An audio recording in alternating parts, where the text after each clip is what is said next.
Rob Parker. He's a longtime journalist. He got his start with the Detroit Free Press, but he made his first TV debut on ESPN's First Take, clashing with Skip Bayless, and he now works alongside him and Shannon Sharp on FS1's Undisputed, and also with Chris Broussard on Fox Sports Radio for their show, The Odd Couple.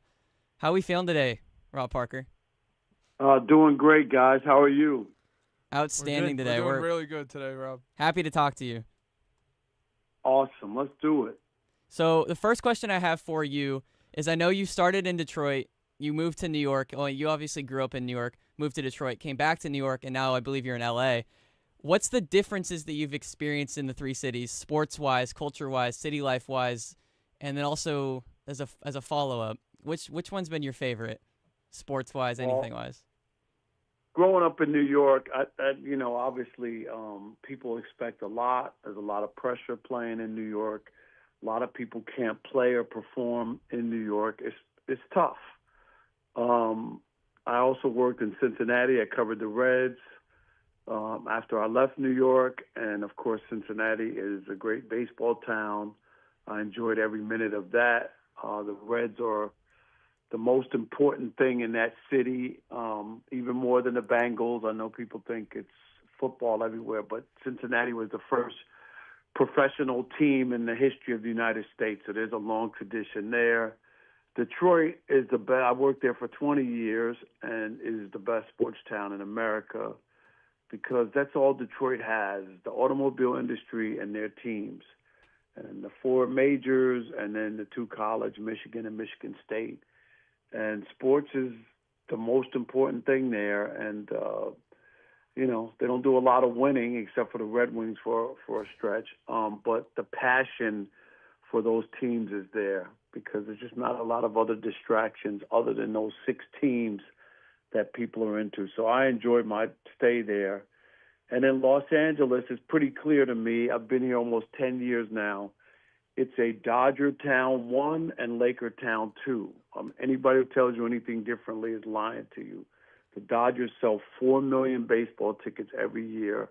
In 2020, when the Dodgers and Lakers both won the championship, the Dodgers had higher TV ratings. It's not to say that people don't care about the Lakers, and they do, but don't discount how big a Dodger town Los Angeles is. So I've enjoyed all my stops in my career. Yeah, Rob, I actually want to ask you about the Dodgers. So obviously last night was Game 1 of the World Series. Obviously, you worked for MLB Network for a little bit. I still work for them. Oh, you still? I'm on MLB now. Absolutely. What are your thoughts? What were your thoughts about the game last night, and what is your prediction for the rest of the series? Well, I want you to know I was on an island by myself because I picked the Blue Jays in 5 games. And about 98% of America and everybody who made predictions picked the Dodgers because they ran over the Milwaukee Brewers. But I didn't buy it. I've been watching the Dodgers all year, and the Brewers, to me, were bat dead, so their pitchers really dominated them. They didn't really have to go to their bullpen. And the Dodgers weren't hitting. They beat the Brewers 2-1 in Game 1. In Game 3, they beat them 3-1 on an errant throw to first base, and then they beat them 5-1 in the other 2 games. I just wasn't impressed. The Blue Jays have been averaging 6.5 runs in the postseason. 6.5 is an incredible number. That was before last night's 11. They were averaging 6.5, so obviously that went up. So they swing the bats, they make contact, they hit home runs. I'm not saying I predicted an 11-4 score, but I predicted that the Blue Jays would win. And if you have to go to the Dodgers bullpen, it's really a wrap. And I just didn't think that their starting pitching would be able to continue to do what they did against the Brewers.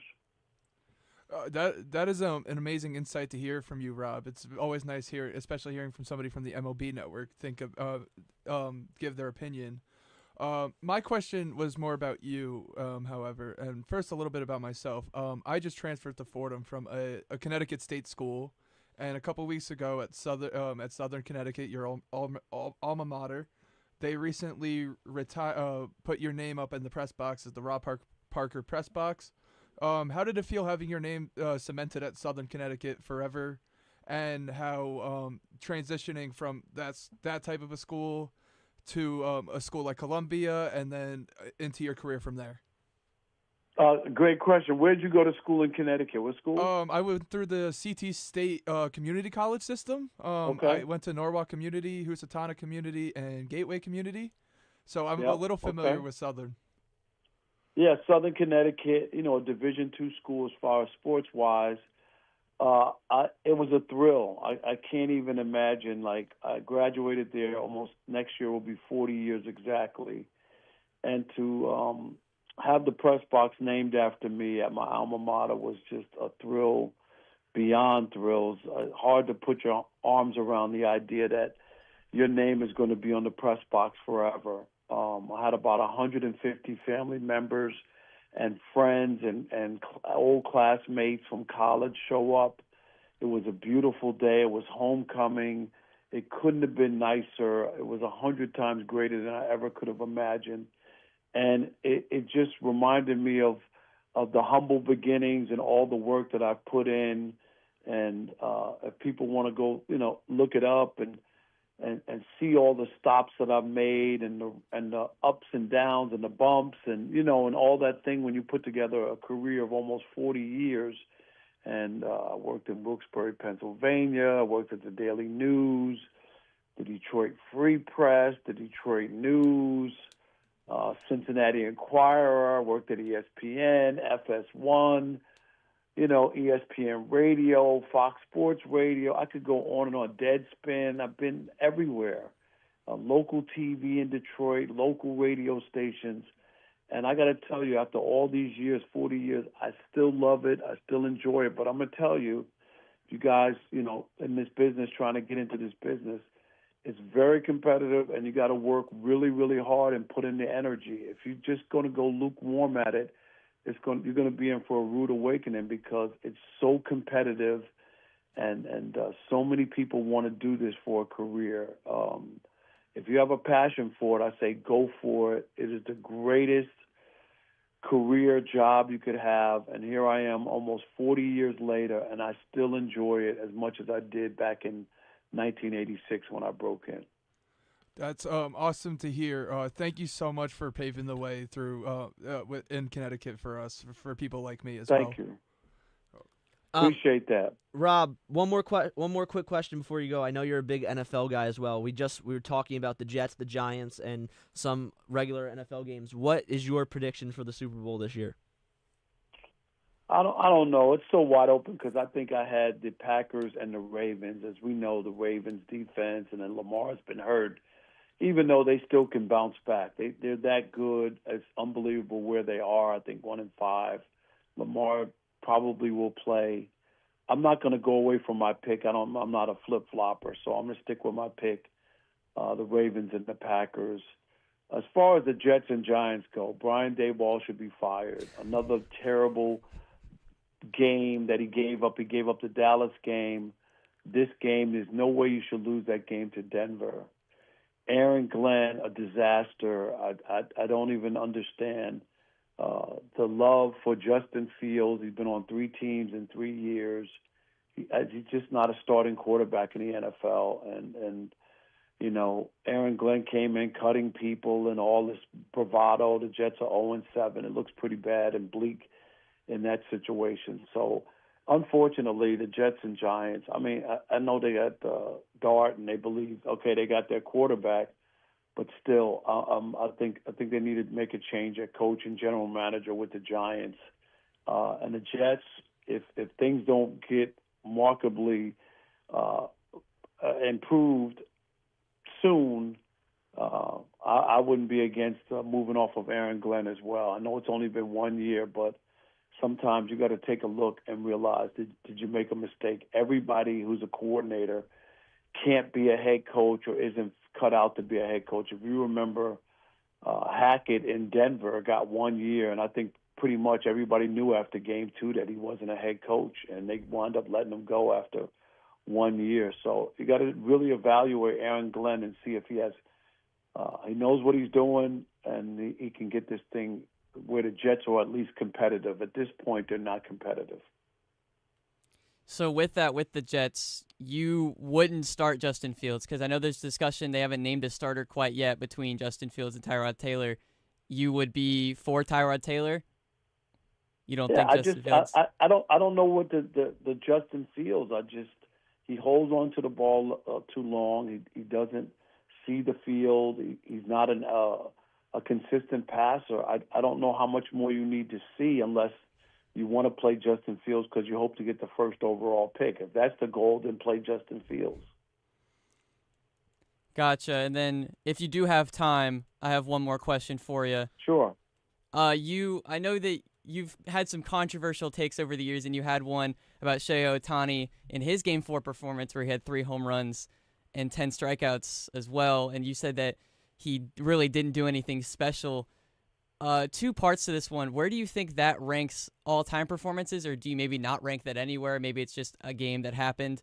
And then also, how do you deal with maybe the criticism coming your way, maybe like people saying stuff, criticisms? How do you kind of deal with that? Because I know in the sports broadcasting world, there's people that are constantly criticizing you no matter what you might say. Right. Well, the Shohei take is I think people become prisoner of the moment. This is my advice to you. Don't be a prisoner of the moment. Make sure you have context to everything. Shohei, it was a fantastic game. That did not put him over the top to make him the greatest player of all time. And that was the BS that a lot of people were throwing out, that this was the most unbelievable game we ever saw. And my God, he's the greatest player who ever played Major League Baseball. First of all, go back. People do your history. Rick Wise was a pitcher for the Philadelphia Phillies in 1971. He didn't pitch 6 innings and have 10 strikeouts like Shohei did. Guess what he did? He pitched a no-hitter and was 1 walk away from a perfect game, and he also hit 2 home runs in that game. So the idea that Shohei's game was the greatest game ever when another guy who was a pitcher hit 2 home runs and pitched a no-hitter 1 walk away from a perfect game, how is that not ranked there? Reggie Jackson in the World Series game hit 3 consecutive home runs on 3 consecutive pitches from 3 different pitchers. Do you get what I'm saying? 3 different pitchers threw 1 ball of Reggie Jackson, and he hit them out of the ballpark in a World Series game. I can go on and on and on. There's so many great games. There's so many great players. Shohei is en route. If he can continue this and pitch and all of this, en route, he could go down as one of the greatest players ever. But I'm going to say right now, he's better than Hank Aaron. Hank Aaron averaged 100 RBIs for 24 Major League seasons. Played 24 seasons. He has 2,400 RBIs. Hank Aaron had 755 home runs. If you take his 755 home runs away from his hit total, guess what, guys? He still has 3,000 hits. Those are magic numbers, 3,000 hits, 500 home runs, and he batted .305 lifetime. I could go on and on and on. Willie Mays and all these other great players, Barry Bonds and whatnot. To say that Shohei at this point in his career is greater than those guys, and if you guys are into WAR and all the other statistics, go look. He's not even in the top 10 in WAR lifetime. How could he be the greatest player at this point? It's just people look at him, and he's a unicorn. He can pitch, and he can hit. He's not the greatest pitcher, and he's not the greatest hitter. But he's a hell of a player with a tremendous upside, and I can be wrong 10 or 12 years from now, but I'm not wrong right now. He's not the greatest player. Absolutely. Thank you so much. Thank you so much for that. No problem, guys. There you go, context. Remember that. Always don't discount the past. Make sure when you take a look at somebody, you make sure you measure them by what's taken place. The greatest thing that ever happened isn't just what happened yesterday or because you saw it with your own eyes. You don't have to have seen or been around for George Washington to know that he was a great president. You don't have to have been around on this earth to know that Martin Luther King was a great man. Don't use that as a gauge that you have to see it for yourself to be convinced that something's great or something wonderful or magical has happened. because that's just not the way it is. You make sure you encompass everything that has happened, and then you can take a real look at everything and make a comparison. When you think of what trials and tribulations that people went through to be able to play, and what Hank Aaron and those guys playing in the Negro leagues, and people not wanting them to play in Major League Baseball, and for those guys to excel, that's added pressure. Shohei, and one last thing, when he had the 3 home runs in the six innings and 10 strikeouts, he was playing in the series that was 3-0 Dodgers. The Brewers weren't hitting. Every other pitcher had dominated the Brewers, right, going into that. Yamamoto pitched a complete game, and Blake Snell pitched 8 innings against them and didn't give up more than 1 run. And yet people were crowning it like he was playing in some Game 7 and the Dodgers were down and he had 3 big home runs and it was against a juggernaut like the Brewers. None of those things were true. That's an easy game to play. You're up 3-0. There's no pressure at bats. There were no pressure innings. I just don't understand how that could be the greatest game ever. I completely agree, and you made me think of Don Larson's perfect game with that as well in the World Series. Thank you. And I should have said Don Larson's perfect game in a World Series. Come on, man. How could that not be better than Shohei's 6 innings and 10 strikeouts? I get the 3 home runs, 3 solo home runs, but my God, really a perfect game in a World Series? Yeah, that's immediately what I thought of, and I mean, I agree with you 100%. But thank you so much for your time. I appreciate it so much. Make sure everyone, you guys are tuning into FS1's Undisputed and also Fox Sports Radio, The Odd Couple with Kevin Washington and Rob Parker. Thank you so much again for your time. All right, guys. Have a great Saturday. You too. Thank you, Rob. And I believe that'll do it for our segment. We talked about football, and then also we had our interview with Rob Parker. Again, thank you so much for tuning in with us, Rob Parker, and also everyone tuning in with us right now to listen to that. And we're going to go to a break real quick. We're going to transition from the turf we're at MetLife, so it is turf. And then we're going to transition from there to the grass. Or I guess, Toronto, I believe, also has turf. Yeah. So I guess the transition really doesn't work. But we're going to go over to the World Series right after this. From the gridiron to the field. Yeah. There we go.